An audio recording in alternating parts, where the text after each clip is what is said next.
বিসমিল্লাহির রহিম। ফৌজদারি কার্যবিধি 1898 সালের আইন। এই আইনি অধ্যায় আছে 46টে। এই আইনি তফসিল আছে 5টা। প্রথম তফসিল বাতিল। দ্বিতীয় তফসিলের কথা বারবার বলবো।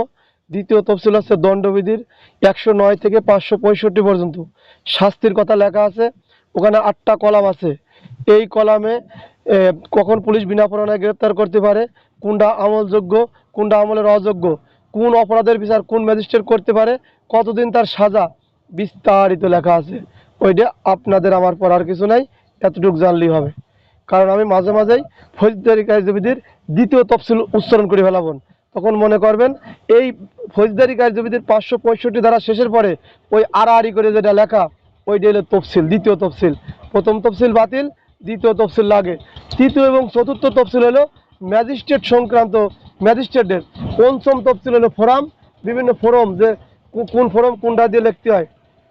যদিও অন ডিউটিতে বলতেছি, অল্প একটু মুখ রাখছি, লাইট চার্জ করে নিয়ে আসছি ইনশাল্লাহ। এরপরে 4 ধারার কথা আছে অ্যাডভোকেট। অ্যাডভোকেট সম্পর্কে আজকে তাহলে সম্মুখ ধারণা হলে অ্যাডভোকেট কীভাবে হয়, আর হুনুপুনু করলে হবে না। এরপরে হলো কি, কথা আছে জামিনযোগ্য অপরাধ, খত আছে জামিনযোগ্য অপরাধ, জামিনের অযোগ্য অপরাধ। কথা ঠিক আছে? এইখানে খেয়াল করুন, জামিনযোগ্য অপরাধ, জামিনের অযোগ্য অপরাধ। এইখানে কয়টা সংজ্ঞা, আমলযোগ্য অপরাধ, আমলের অযোগ্য অপরাধ। এই 4টে সংজ্ঞার ওই প্যাটার্ন, কথাবার্তা ফিরে একই, সীমিত টু 19-20, বুঝলি পারে, মুখস্থ করার কোনো সুযোগ নাই। আবার বলি, আমি আবারও বলবো, তাহলে কি খতে কি বলছে, জামিনযোগ্য অপরাধ, জামিনের অযোগ্য। তাহলে জামিনযোগ্য অপরাধের সংজ্ঞা যখন লেখবো, তাহলে কীভাবে লেখবো? ফৌজদারি কার্যবিধির দ্বিতীয় তফসিলে চলে গেলাম। দ্বিতীয় তফসিলে বর্তমান বলবৎ বিশেষ বা স্থানীয় আইন, যাকে জামিনযোগ্য করা হয়েছে সেটা জামিনযোগ্য। তাহলে ওইখানে আবার জামিনের অযোগ্য, ওইখানে দুটো সংজ্ঞা। জামিনের অযোগ্য কি? ফৌজদারি কার্যবিধির দ্বিতীয় তফসিল, বর্তমান বলবৎ বিশেষ বা স্থানীয় আইন, যেগুলো জামিনের অযোগ্য করা হয়েছে সেটাই জামিনের অযোগ্য অপরাধ বা মামলা বলে, অপরাধ। এরপরে আসো গ। গতে আসছে গরুর গ। গরুর গতে আসছিল অভিযোগ। অভিযোগটা কি? অভিযোগ আছে কোনো ব্যক্তি বিচারকের নিকট বা পুলিশ অফিসের নিকট বিচার পাওয়ার আশায় মৌখিক বা লিখিতভাবে জ্ঞাত বা অজ্ঞাত ব্যক্তির নামে যে নালিশ করেন তাকে অভিযোগ বলে। যে নালিশ করেন তাকেই অভিযোগ বলে। ঠিক আছে?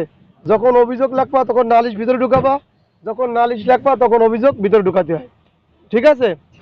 এরপরে আসেন তৃতীয় নম্বর সংজ্ঞা আসছে লেগে আমলযোগ্য অপরাধ। আমলযোগ্য অপরাধ কাকে বলে? আর আমলযোগ্য মামলা, ধর্তব্য অপরাধ, ধর্তব্য মামলা। শুনতে শুনতে মুখস্থ হয়ে যাবে। তাহলে আমলযোগ্য অপরাধের সংজ্ঞা আমি বলতে চাই। ফৌজদারি কার্যবিধির দ্বিতীয় তফসিল, বর্তমান বলবৎ বিশেষ বা স্থানীয় আইনে যে সমস্ত অপরাধ আমলযোগ্য করা হয়েছে এবং পুলিশ বিনা পরোয়ানায় গ্রেপ্তার করতে পারে তাকে আমলযোগ্য অপরাধ, ধর্তব্য অপরাধ, আমলযোগ্য মামলা, ধর্তব্য মামলা বলে। কথা ক্লিয়ার? এখন ঢাকার ঢ, আমলের অযোগ্য অপরাধ, আমলের অযোগ্য মামলা, অধর্তব্য অপরাধ, অধর্তব্য মামলা। এই কিন্তু একই কথা, একই কথা কিন্তু বলতেছি, সীমিত 19-20, আগে এইগুলো সারি নেই। ফৌজদারি কার্যবিধির দ্বিতীয় তফসিল, বর্তমান বলবৎ বিশেষ বা স্থানীয় আইনে যে সমস্ত অপরাধ আমলের অযোগ্য করা হয়েছে, পুলিশ বিনা পরোয়ানায় গ্রেপ্তার করতে পারে না, তাকে আমলের অযোগ্য বলে। ঢাকার ঢ। এখন আসেন টতে, অনুসন্ধান। অনুসন্ধান কাকে বলে? এই অনুসন্ধান করে আদালত। অনুসন্ধান কারা করে? আদালত করে। বিচার ব্যতীত যে সমস্ত কার্যক্রম করে ওগুলোকে অনুসন্ধান বলে। এরপরে আসেন তদন্ত। ঠতে তদন্ত। তদন্ত কাকে বলে? তদন্ত হচ্ছে কোনো অপরাধের রহস্য উদ্ঘাটন করার জন্য পুলিশ অফিসার অথবা আদালতের নিকট থেকে ক্ষমতাপ্রাপ্ত কোনো ব্যক্তি, আদালতের নিকট থেকে ক্ষমতাপ্রাপ্ত ব্যক্তি মামলার রহস্য উদ্ঘাটন করার জন্য তিনি যে সমস্ত কার্যক্রম করে সবই তদন্ত। এই তো সহজ জিনিস।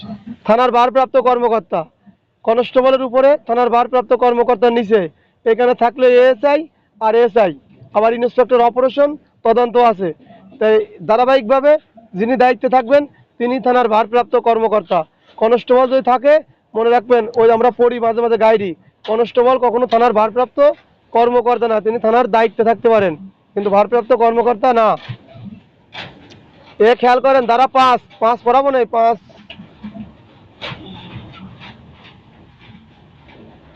5 ধারা 5, ধারা 5 আসছে কি খেয়াল করেন, ধারা 5 আমি বলে যাই, এটা মুখস্থ করেন না, খালি শুনে রাখেন। এই যে দণ্ডবিধি আইনি অপরাধের বিচার, দণ্ডবিধি আইনের অপরাধের বিচার কোন আইনে হবে সেই কথা বলছে ফৌজদারি কার্যবিধি দ্বারাই হবে। তাহলে বর্তমান যে আইন আছে বিশেষ আইন বা স্থানীয় আইন, এই আইনের অপরাধের বিচার কোথায় হবে? যদি দণ্ডবিধি বলছে ফৌজদারি বলছে যদি ওই সমস্ত আইন বিশেষ এবং স্থানীয় আইনের বিচার যদি ওই আইনই থাকে তাহলে তারা সেই আইনটা যেন সম্পূর্ণ করে নেয়, এতে ফৌজদারির কোনো সমস্যা নাই। কিন্তু যদি বিশেষ বা স্থানীয় আইনে অপরাধের বিচার করার বিধান না থাকে সেই ক্ষেত্রে ফৌজদারি কার্যবিধিতে আসলে তারা বিচার তদন্ত সমন পরোয়ানা কিভাবে করবে ফৌজদারি তা করে দেবে, কোনো সমস্যা হবে না বা করা যাবে। এই হলো 5 ধারার গল্প।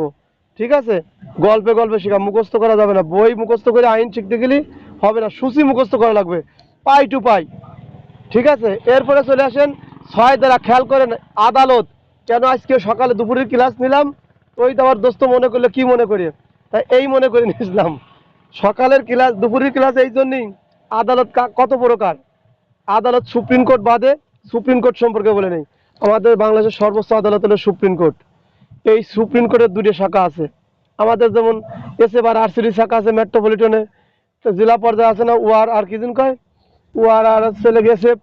তারপরে আমাদের ব্যাটালিয়ন আছে লেগে অফিসার রেগুলার, মানে রেগুলার এরকম। ঠিক আছে, তো এই আদালতের 2টি শাখা আছে সুপ্রিম কোর্টের। একটা শাখা হচ্ছে হাইকোর্ট বিভাগ, একটা হচ্ছে আপিল বিভাগ। তাহলে বিভাগ হলো কয়টা? হাইকোর্ট বিভাগ, আপিল বিভাগ। ওই গল্প বাদ, 6 ধারা পড়াবো, ওইটা শিখে দিলাম। আইন শিখতে আছেন, মেলা কিছু শিখবেন, ভালো লাগবেন। তাহলে নিজের এটা অফিসার ফার্স্ট ক্লাস তো ফার্স্ট ক্লাস, 2-5 জনে পাকড়াও না করতে লোভি, বুঝে দিতে হবে যে এই জিনিসটা এইভাবে। এখন হলো 6 ধারা। 6 ধারা হচ্ছে আদালতের শ্রেণী বিভাগ বা আদালত কত প্রকার। আদালতের শ্রেণী বিভাগ বা আদালত কত প্রকার? এখন আমি বলি আদালত হচ্ছে প্রথমত 2 প্রকার। আদালত কয় প্রকার? 2 প্রকার। একটা হচ্ছে দায়রা আদালত, একটা হচ্ছে ম্যাজিস্ট্রেট আদালত। একটা হচ্ছে দায়রা আদালত, একটা হচ্ছে ম্যাজিস্ট্রেট আদালত। এখানে কয় ধরনের ম্যাজিস্ট্রেট কাজ করে খেয়াল করেন। এখানে কয় ধরনের ম্যাজিস্ট্রেট কাজ করে খেয়াল করেন।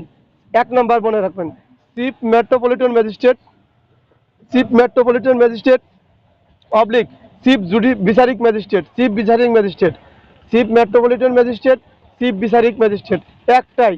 যেমন আমাদের পুলিশ সুপার যদি মহানগরে থাকে তাহলে উপ পুলিশ কমিশনার হয়, জেলায় গেলে পুলিশ সুপার হয়। ঠিক এইরকম এই পদটার নাম হলো, যিনি মহানগরের দায়িত্বে থাকবেন যে এই বিচারক, তার পদ হলো চিফ মেট্রোপলিটন ম্যাজিস্ট্রেট। যেই মহানগর ত্যাগ করবেন চিফ বিচারিক ম্যাজিস্ট্রেট, চিফ বিচারিক ম্যাজিস্ট্রেট সহজ। এরপরে হলো প্রথম শ্রেণী ম্যাজিস্ট্রেট, দ্বিতীয় শ্রেণী ম্যাজিস্ট্রেট, তৃতীয় শ্রেণী ম্যাজিস্ট্রেট। তাহলে আদালত কয় প্রকার? প্রথমত 2 ভাগে ভাগ করা যায়, দায়রা আদালত, ম্যাজিস্ট্রেট আদালত। দায়রা আদালত, ম্যাজিস্ট্রেট আদালত। এইখানে কয় ধরনের ম্যাজিস্ট্রেট কাজ করে? 2 ধরনের ম্যাজিস্ট্রেট কাজ করে, হ্যাঁ, নির্বাহী ম্যাজিস্ট্রেট, জুডিশিয়াল ম্যাজিস্ট্রেট। ঠিক আছে, কিন্তু যখন বইতে লিখবেন তখন এটা আসবে না, আমি বলে দিই। চিফ মেট্রোপলিটন ম্যাজিস্ট্রেট, চিফ বিচারিক magistrate, chief metropolitan magistrate, chief বিচারিক ম্যাজিস্ট্রেট। এরপরে প্রথম শ্রেণী ম্যাজিস্ট্রেট, দ্বিতীয় শ্রেণী ম্যাজিস্ট্রেট, তৃতীয় শ্রেণী ম্যাজিস্ট্রেট শেষ। এখন চলে আসেন এই কিসের আইনের 10 ধারা, নির্বাহী ম্যাজিস্ট্রেট। যে কথাটা কাজকে বারবার গল্প করে বুঝাইছি, নির্বাহী ম্যাজিস্ট্রেট যদি আসে, নির্বাহী ম্যাজিস্ট্রেট আসবে না, আসবেন আপনাদের বিশেষ ম্যাজিস্ট্রেট। নির্বাহী ম্যাজিস্ট্রেট সম্পর্কে আপনার সম্মুখ ধারণা আছে। এটা নিয়োগ দেয় সরকার, এটা নিয়োগ দেয় সরকার। এরা পাশ করলে এদের সংক্ষেপে বলা হয় বিসিএস, বাংলাদেশ সিভিল সার্ভিস থেকে। এরা হলো প্রশাসন ক্যাডার। প্রশাসন ক্যাডার তাদেরকে নির্বাহী ম্যাজিস্ট্রেট বলা হয়। এরা প্রশাসনিক কার্যক্রমও করে এবং বিচার কার্যক্রমও চালায় যায়। আর এরপরে 11 ধারা, বিচারিক ম্যাজিস্ট্রেট বা জুডিশিয়াল ম্যাজিস্ট্রেট। এরা বিচার ব্যতীত অন্য কোনো কার্যক্রম করে না, এরা শুধু বিচার কার্যক্রমই করে। এদেরকে জজ বলা হয়। সহকারী জজে যোগদান, অতিরিক্ত জজ, সিনিয়র জজ, জেলা জজ, দায়রা জজ, স্পেশাল মহানগর জজ, এরকম বিভাগীয় স্পেশাল জজ। এই ব্যক্তিগুলোই হচ্ছেন 11 ধারা। এই 11 ধারা সংবিধানে রাষ্ট্রপতি নিয়োগ করে, নির্দিষ্ট সংখ্যক লোক নিয়োগ দেয়। এদের সংক্ষেপে নাম হলো বিজেএস, বাংলাদেশ জুডিশিয়াল সার্ভিস। আপনারা আমার কথা মনোযোগ দিয়ে শুনতে দেন আলহামদুলিল্লাহ। শহীদুল তুমি সাইলেন্ট করে দাও, তোমার এই শব্দতেও যখন রেকর্ডিং শুনবে তখন মানুষের কষ্ট হয়। কথা বলার সময় সবাই বলবা, তখন নীরব, আর এখন নীরবতা। না বুঝলি কথা ক্লাস শেষে কথা কথা কবা শুনবো, ওছাড়া অতিরিক্ত সময় ফোন দিলে শুনবো। রেকর্ডিংয়ে ডিস্টার্ব হলে অন্য লোক শুনতে কষ্ট পায়, তোমারও যেমন কষ্ট হবে তারও কষ্ট হবে। যাক আলহামদুলিল্লাহ, প্রথম ঠিক আছে, অনেক ভালো আছে ক্লাস। এরপরে আসে 42 ধারা, আর পারবো না এখন। 42 ধারা, ওরা কেমনে না হয় সূচি যেগুলো দেবো সাজেশন মুখস্থ করে নেবেন। 42 ধারায় কি বলছে সংক্ষেপে, জনসাধারণ যখন ম্যাজিস্ট্রেট এবং পুলিশকে সাহায্য করবে, জনসাধারণ যখন পুলিশ এবং ম্যাজিস্ট্রেটকে সাহায্য করতে বাধ্য, ঠিক আছে। এই সাহায্য আপনারা আগে পরে দেখছেন কিনা আমার জানা নাই। দেখবেন যখন আসামি গ্রেপ্তার করতে যায় তো লোকের কাছে জিজ্ঞাসা করে তার বাড়ি নাম ঠিকানা করে না, এরাই তার সাহায্য পথ দেখা দেয়, প্রতীককে পথ দেখায়। সমন জারিতে গেলে পুলিশকে সহযোগিতা করে না, হুলিয়া কোরক করতে গেলে সহযোগিতা করে।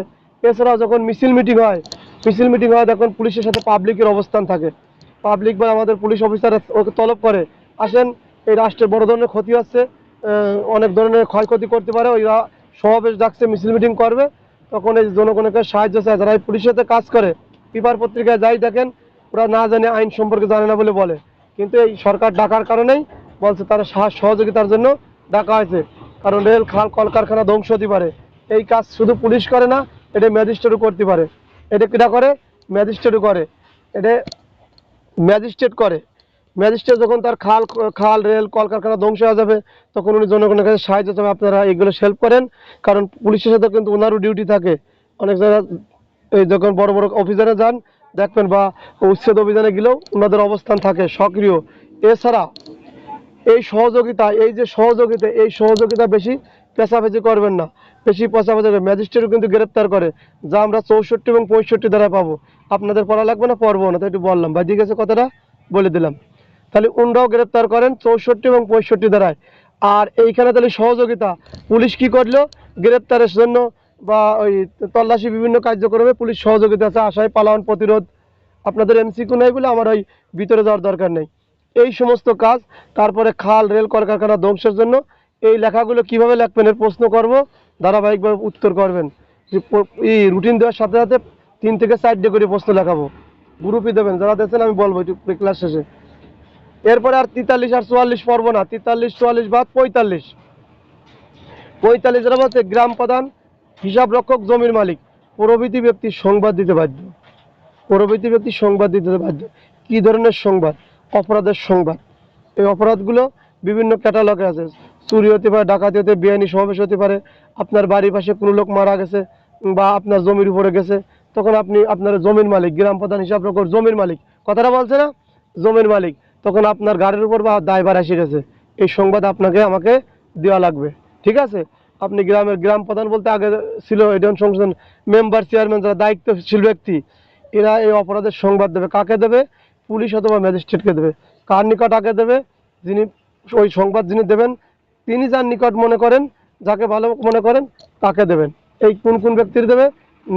পুলিশ অফিসার অথবা ম্যাজিস্ট্রেট এই সংবাদ দিতে তিনি বাধ্য।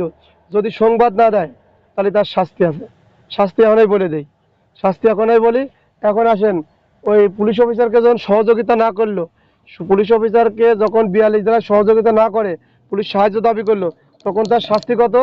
187 ধারা। আর 45 ধারায় বলছে যদি আপনি সংবাদ দেবেন, সংবাদ দিয়ে সহযোগিতা করবেন, সংবাদ দিলেন না, সংবাদ আপনি দেন নাই, তাহলে কত ধারায় শাস্তি হবে? না কেউ নাই মনে বলার, তাই না? ওই ওদের ক্লাসে আছে। তাহলে যদি সংবাদ না দেওয়া হয়, সংবাদ দেয় না, এটা অপরাধ। এটা হচ্ছে 200 200 201 201 এটা, আর 202, আর ওদের 176 177, দণ্ডবিধি আইনের 176 177। যদি সংবাদ দিন যে লোক বাধ্য ছিলেন তিনি সংবাদ দেন নাই, 176 অপরাধ, 201 অপরাধ। আর 2 নম্বর 177 হলে কি? সংবাদ দিয়েছেন তবে মিথ্যা সংবাদ দিয়েছেন, সংবাদ দিয়েছে তবে মিথ্যা সংবাদ দিয়েছে, এই ক্ষেত্রে তার অপরাধ। আর 202 ধারায় সংবাদ দিয়েছে কিন্তু মিথ্যা সংবাদ দিয়েছে, তার শাস্তি কত? 202। যাক, এইগুলো টেনশন নিয়েন না, ওইখানে এইভাবে আপনাদের আসবেন না, আমাদের নিজস্ব আসে আপনাদের এই। এরপর আসেন 46। তাহলে এই 42 দ্বারা কিন্তু জনগণ সাহায্য করতে বাধ্য, 45 দ্বারায় সংবাদ দিতে বাধ্য। খেয়াল রাখবেন, এটা হলো কাজে সরাসরি বডি উপস্থিত থেকে সাহায্য করবে। কত? 42 দ্বারা বডি উপস্থিত থেকে সাহায্য করা হলো 42 দ্বারা। আর 45 দ্বারায় সংবাদ দিয়ে, তথ্য দিয়ে, টেলিফোন করে, টেলিফোনে খবর পাঠা দেবেন, পৌঁছা দেবেন, এই সংবাদ পৌঁছানো বাধ্য হলো 45 দ্বারা। এখন আসেন, এখন আছে গ্রেপ্তার। গ্রেপ্তার সম্পর্কে আলোচনা করব। গ্রেপ্তার কাকে বলে? এই গ্রেপ্তার কিন্তু 2 প্রকারের হয়। কেমন হয়? পরোয়ানামূলে হয়, বিনা পরোয়ানা হয়। আপনারা বারবারই জানেন আমাদের পরোয়ানামূলেও গ্রেপ্তার করা যায়, বিনা পরোয়ানায় গ্রেপ্তার করা যায়। খালি পরোয়ানা কোথা থেকে পাই? ৭৫ থেকে। আর বিনা পরোয়ানায় ৫৪ ধারা থেকে পাই। ৫৪ ধারা আপনি যখন গ্রেপ্তার করতে গেছেন, ঠিক এই ৪৬-এর বিধান আপনাকে মেনে চলতে হবে। ৪৬-এর বিধান মেনে চলা লাগবে। আর ৭৫ ধারা যখন পরোয়ানা নিয়ে আসলেন, তখন এই ৪৬-এর বিধান মানিয়া চলবেন। যেমন ধরেন এখন আয়টা বলে দেই, সেটা হচ্ছে তল্লাশির ক্ষেত্রে। তল্লাশি হওয়ার দুই প্রকার, এটা হলো পরোয়ানা, এটা পরোয়ানা ছাড়া।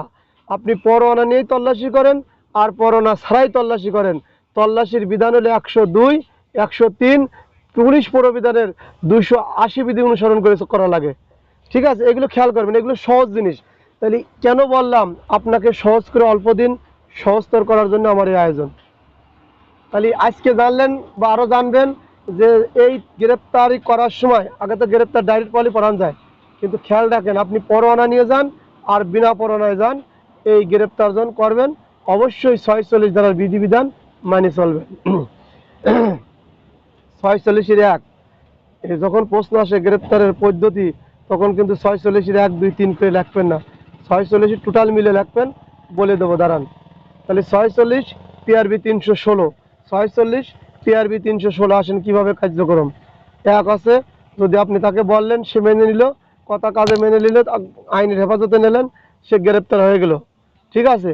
২ নম্বর, আপনি কথা কাজ করলেন, সে তার দেহ স্পর্শ করলেন, হ্যাঁ, কী করলো, উনি মেনে নিল, বা তখন গ্রেপ্তার কমপ্লিট হয়ে যায়।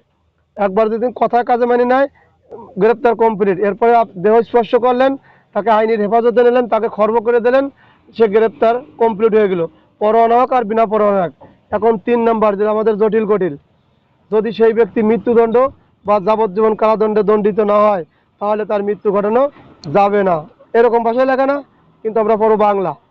যদি কোনো ব্যক্তি যাকে গ্রেপ্তার করতে গেছেন, সে যদি মৃত্যুদণ্ড বা যাবজ্জীবন কারাদণ্ডে দণ্ডিত আসামি হয় এবং তিনি যদি পালায়ন করে, পালানোর চেষ্টা করে, সেই ক্ষেত্রে আপনি গ্রেপ্তারের ক্ষেত্রে তাকে কি করবেন? মৃত্যু ঘটাতে পারেন। তাহলে ভাষাগত পরিবর্তন, কথার ব্যাসন ভঙ্গি যখন পরিবর্তন হয়ে যাবে, তখন ধারাটা সঠিক হয়ে যাবে। এই কথাগুলো খুব অল্পতে হবে।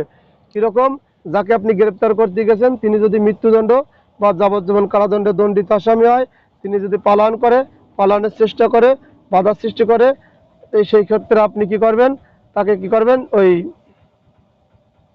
মৃত্যু ঘটাবেন। এই এরপরে আসেন ৪৭। এরপরে আরেকটা ভালো বলি, এই যে গ্রেপ্তার করতে গেলেন, আপনি আসামিকে গ্রেপ্তার করছেন, আলহামদুলিল্লাহ, কোনো সমস্যা নাই। আপনার কাছ থেকে আসামি পালা গেল, চলে গেলে, আপনি ২২৩ ধারায় শাস্তি ভোগ করবেন। পালন করেন, ২২৩ ধারায় শাস্তি ভোগ করবেন আসামি আপনার কাছ থেকে পালা যাওয়ার কারণে। ২২৪, আসামি যদি আপনাকে গ্রেপ্তারের সময় বাধা দান করে, প্রতিবন্ধকতা সৃষ্টি করে, হ্যাঁ, সেই ক্ষেত্রে আসামির শাস্তি হলো কত? ২২৪। আসামির শাস্তি ২২৪ প্যানাল কোডের। এরপরে যদি আসামির গ্রেপ্তার করতে গেছেন, যাকে গ্রেপ্তার করতে গেছেন পরোয়ানা ছাড়া বা পরোয়ানা ব্যতীত, তার আত্মীয় স্বজন বন্ধু বান্ধব গ্রেপ্তারে বাধা দিল, তাহলে ২২৫ তার শাস্তি। ২২৫ তার শাস্তি। এগুলো লেখেন না, যদি কষ্ট মনে করেন তাহলে দণ্ডবিধির দ্বারা আমি বলবো না। ঠিক আছে, কারণ ওই দণ্ডবিধি ধরতে গেলে কিন্তু আপনি পাগল হয়ে যাবেন। দণ্ডবিধি আমি পড়াবো না। ঠিক আছে, এইভাবে আপনাদের আসবেন না, আমাদের ওদের আসে, আমাদের আসে বলেই আমি এইভাবে বলি। এরপরে তাহলে কি করলেন? এইবার আপনি গ্রেপ্তার সম্পর্কে একটা সম্মুখ ধারণা হলো ৪৬। তাহলে পরোয়ানা মূলে গেলেও পরোয়ানা ছাড়া গেছেন, ৪৬ গ্রেপ্তার। ৪৬-এর সংশোধন আছে ক, খ, গ, ঘ, এ, বি, সি, ডি। হ্যাঁ, তারপরে ৪৬-এর ১, ২, ৩ এরকম থাকতে পারে। আপনি যেটা পারেন লিখবেন, ওইগুলো মুখস্থ করা লাগবে না, ওইটা আমার কাজের ভেতরেই পড়ে যায়। আসামিকে কীভাবে ধরলেন, ধরে বন্ধুকে ধরালেন, SMS করলেন, ফোনে বললেন, বিভিন্ন অঙ্গভঙ্গির কথা, ওগুলো আমরা একবার করলেই সব হয়ে যাবে ইনশাল্লাহ। সংশোধনে যাই বই দিয়ে আপনাদের সাথে ব্যাপক আলোচনা করবেন, ওইটা নিয়ে টেনশন করেন না। ওই লেখার প্যাটার্নটা আমি বলে দেবেন। ওই ৪৬-এর ১ থেকে ৫ পর্যন্ত নিয়ে বিচলিত হওয়ার সুযোগ নাই। ওই সম্পর্কে আমি গেজেট হাতে নিয়ে বলবো আপনাদের সাথে। এরপরে আসেন ৪৭। ৪৭ কি করলেন? এই যে এত সময় তো গ্রেপ্তার করে ফেললাম, ঝামেলা মিটে গেল, কিন্তু ৪৬-এ আপনি গ্রেপ্তার করতে পারেন নাই। ওই ব্যক্তিরা দৌড় দিয়ে কি করছে? দৌড় দিয়ে যাক বা কোনো গৃহে, তাঁবু বা মানুষের বসবাস করার স্থান। তাহলে কি মানুষ কোথায় বসবাস করে? কোনো গৃহে করে, কোনো তাঁবুতে করে, কোনো জাহাজে করে। এই ৩ স্থানে বসবাস করে। কোনো গৃহ, কোনো তাঁবু, কোনো জাহাজ, যেখানে সে বসবাস করে ওই স্থানে মালিক, দখলদার, ওই স্থানের মালিক, দখলদার বা ভারপ্রাপ্ত ব্যক্তি, ভারপ্রাপ্ত কিন্তু ভারপ্রাপ্ত কর্মকর্তা না, এটা হলো ভারপ্রাপ্ত ব্যক্তি। যেমন আমার একটা গের আছে, গেরের একজন লোক রাখি আইছি, গেরের ভিতর যেন কেউ না ঢোকে, উনি হলো ভারপ্রাপ্ত ব্যক্তি, বা উনি হলো ওই যে ওই জমি দেখাশোনা করেন, ঠিক আছে, তত্ত্বাবধান করেন। আর আমি মালিক, তাহলে ওই জমিতে যখন ওই গৃহের মধ্যে কেউ ঢুকবে তখন ওই লোকের অনুমতি নেবে যে আমরা এইখানে একটা লোক ঢুকছে, অসাধু লোক, আমরা তাকে গ্রেপ্তার করতে চাইছি, পরোয়ানা মূল্যক আর পরোয়ানা ছাড়া আমরা আপনার গৃহে প্রবেশ করতে চাই। তখন ওই যে 47 ধারায় যে ব্যক্তি ওই স্থানের মালিক, দখলদার বা ভারপ্রাপ্ত দায়িত্বে আছেন, উনি আপনাদের সমস্ত সুযোগ সুবিধা দেবেন এবং অনুমতি দেবেন। আপনি প্রবেশ করবেন না, প্রবেশ আগে করেন না, তাহলে উনার কাজ কি, উনি অনুমতি দেবেন এবং আপনার সুযোগ সুবিধা করে দেবেন। 47 এরম লেখা, এত আপনার লেখা লাগবে না, লেখা লাগবে 1 লাইন, সেটাও বলে দেবো। তাহলে 47-এ কি করলেন, 46-এ যাকে গ্রেপ্তার করতে গেছিলেন ওই লোক এমন একটা স্থানে চলে গেছে, বা আপনার যাওয়ার আগেই তার অবস্থান ছিল কোনো গৃহ, তাঁবু বা কোনো জাহাজে। তাহলে জাহাজ হলে অবশ্যই জাহাজের ক্যাপ্টেন, তার কাছে অনুমতি নিতে হবে যে আপনার এই জাহাজের লোক আসছে, আমরা একটু দেখতে চাই। তখন উনি এই জাহাজ সুযোগ সুবিধা করে দেবে এবং সমস্ত সুযোগ সুবিধা উনি করবে। এখন আসেন 48 কেন আসলো? যদি 47 উনি সুযোগ সুবিধা না দেয়, কেয়ারটেকার, বাড়ির মালিক, ভারপ্রাপ্ত ব্যক্তি, জাহাজের ক্যাপ্টেন, তখন আপনি কি করবেন, ওই গৃহের দরজা জানালা ভাঙে প্রবেশ করবেন।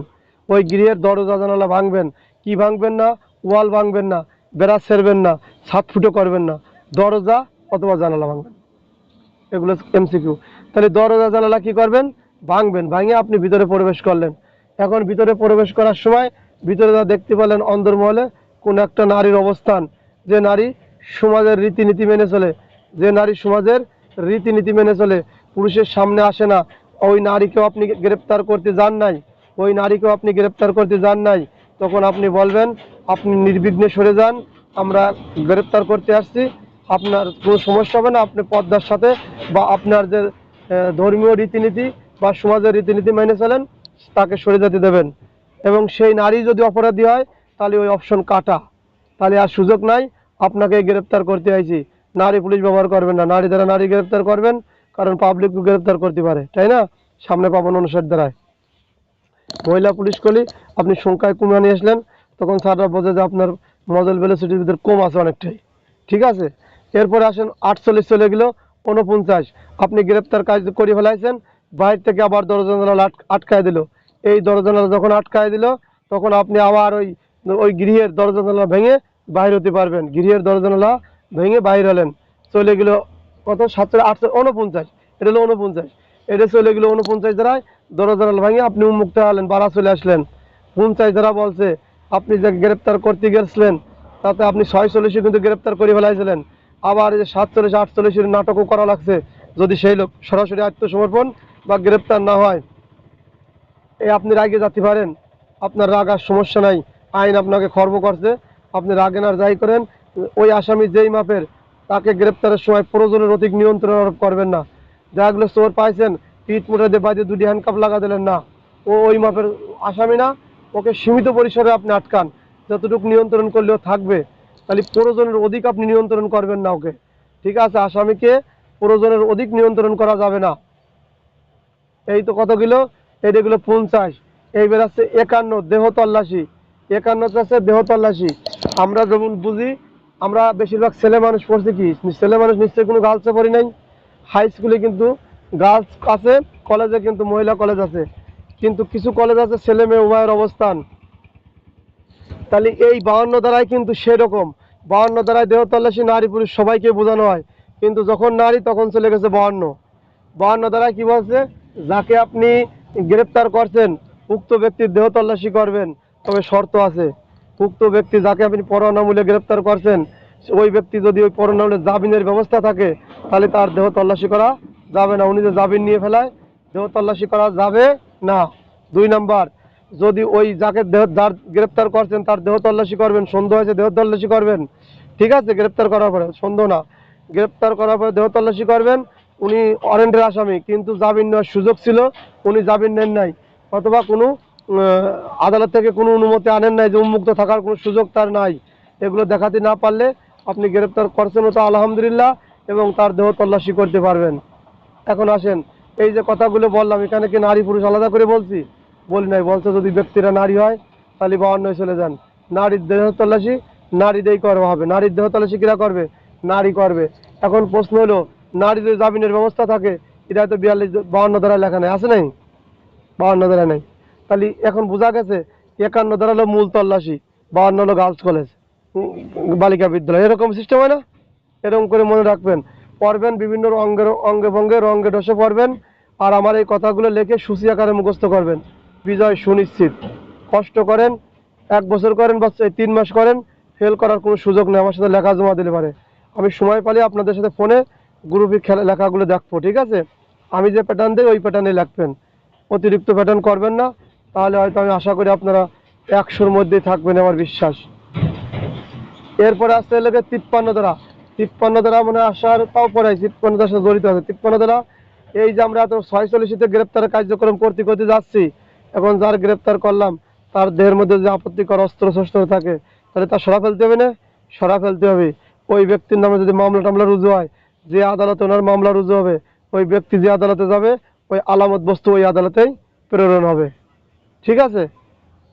এই ব্যক্তিকে যে আদালতে দেওয়া হবে, উনি যে আদালতে যাবে, সেই আদালতে ওই বস্তু দ্রব্য চলে যাবে, ঠিক আছে? এতটুকুই। 54 ধারা আছে বিনা পরোয়ানায় গ্রেপ্তার। 54 ধারায় বিনা পরোয়ানায় গ্রেপ্তার। আগে ছিল কয়টা? আগে ছিল হচ্ছে লোকে 9টা, এখন আছে 11টা। তো এই 11টার দুটি আমার মনে নাই, ঠিক আছে? আপনারা এই দুটি কোন কলামে লিখবেন আমি পেন্সিল সহকারে আপনাদের সাথে বলবো, সেইভাবে লিখবেন। তো আমি যে 9টা পড়ছিলাম, ওই 9টার কথাটা বলি। ওই দুটি আমার আপাতত মনে মনে নেই। তারপরে 7 বছর কারো কাছে আছে নাই?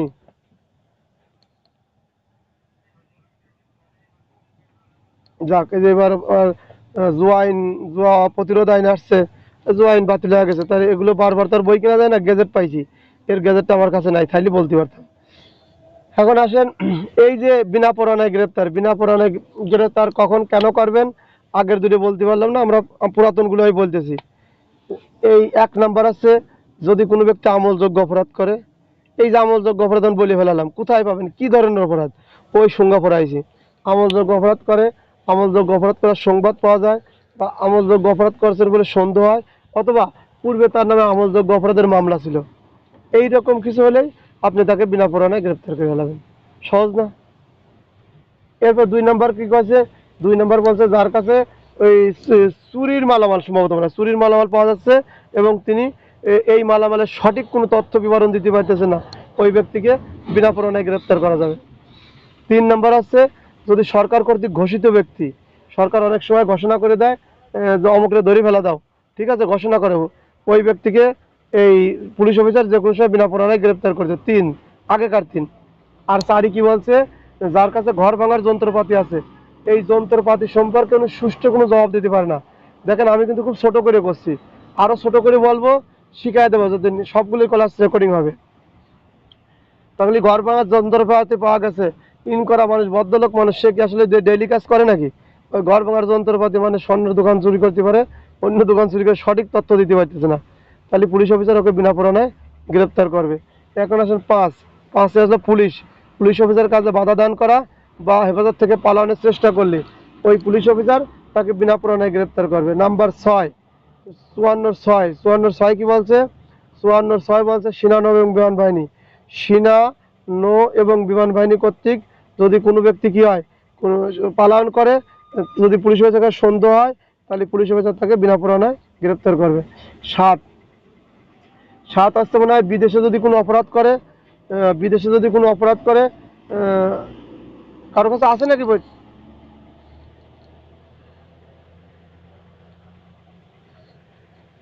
7 7, হ্যাঁ ঠিক আছে, ধন্যবাদ। একটু নোট দিও, ফাঁকা জায়গা তো। বিদেশে কোনো অপরাধ করছে, করে বাংলাতে আসে, বিদেশে সে কাজ করলে অপরাধ শাস্তি হতো না। বিদেশে হলে সমকামিতা, অপরাধ নাই, কিন্তু আমাদের সমকামিতা কি? মৃত্যুদণ্ড, ঠিক আছে? আমেরিকায় যা সমকামিতা করছেন, বাংলার জমিনে এসে গেছেন, আপনি আমলযোগ্য অপরাধ করছেন, আপনাকে পুলিশ বিনা পরোয়ানায় গ্রেপ্তার করে ফেলাবে, ঠিক আছে? এরপরে হচ্ছে 8 নাম্বার। 8 নাম্বার কলাম কি? 8 নাম্বার কলামটা, দোস্ত আমার 8 নাম্বার কলামটি শুরু করে দাও। ও, ও, কোনো পুলিশ অফিসার থেকে যদি অনুরোধপত্র পাওয়া যায়, 56 ধারায় কথাটা আছে, সেই অনুরোধপত্র পাওয়া গেলে পুলিশ অফিসার তাকে বিনা পরোয়ানায় গ্রেপ্তার করবে। 56 ব্যাপক করে আলোচনা, এখানে একটু বলি।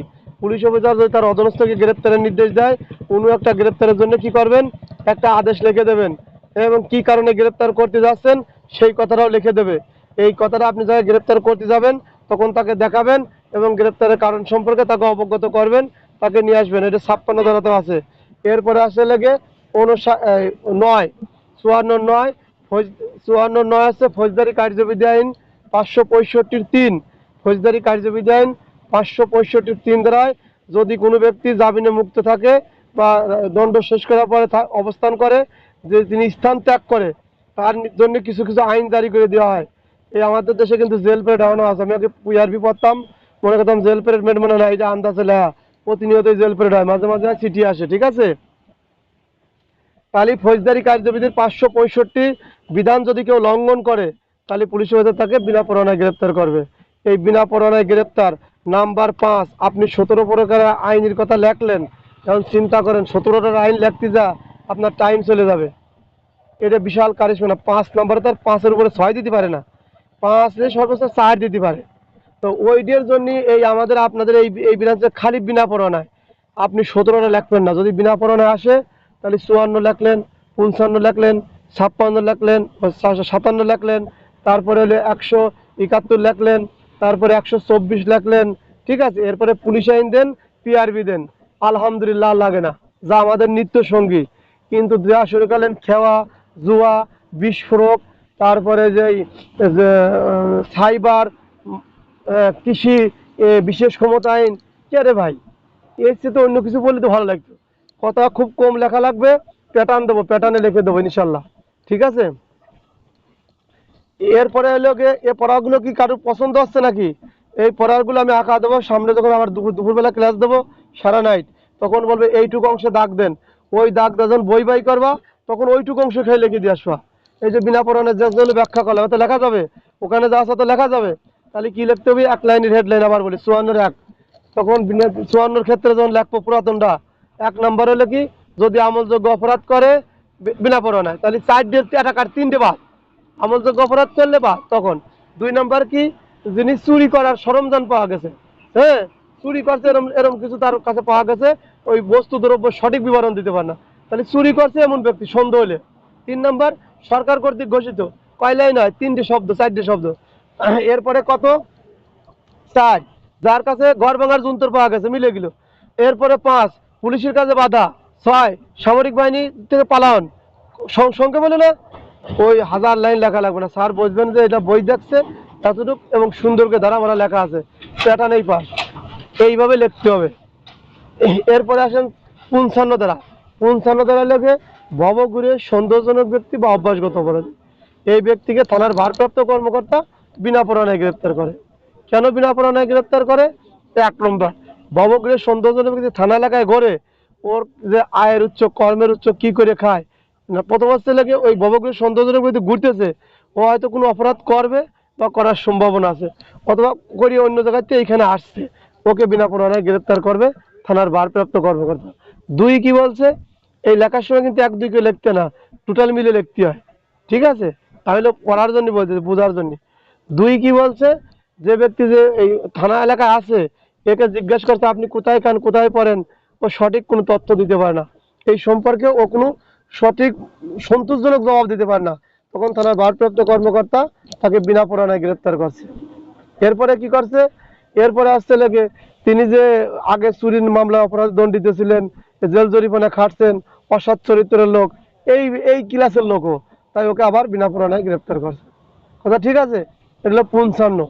খালি প্রশ্ন কি লাগবা, এই সূচিগুলো মুখস্থ করবার। আমি যেভাবে ব্যাখ্যা করতেছি গল্পে গল্প কবার, রিজাউল এতখানিক বলতে পারে, আসো দোস্ত আমরা একটু বলি, বললি পারে ওই সূচির সাথে এটি স্প্রিয়া বাড়ি যাবে। এবং লেখার সময় এদিক 10 লাইন বলতে পারে, তখন 2 লাইন কলমের কলেতে অরিজিনাল কথাটা চলে আসবে। ঠিক আছে, এরপরের কথা হচ্ছে লেগে এই 56 ধারা, 56 ধারা না 55 ধারায় থাক, আজকে বেশ খানিক আলোচনা হয়েছে। আসসালামু আলাইকুম। ক্লাস রেকর্ডিং দিয়েছিলাম না?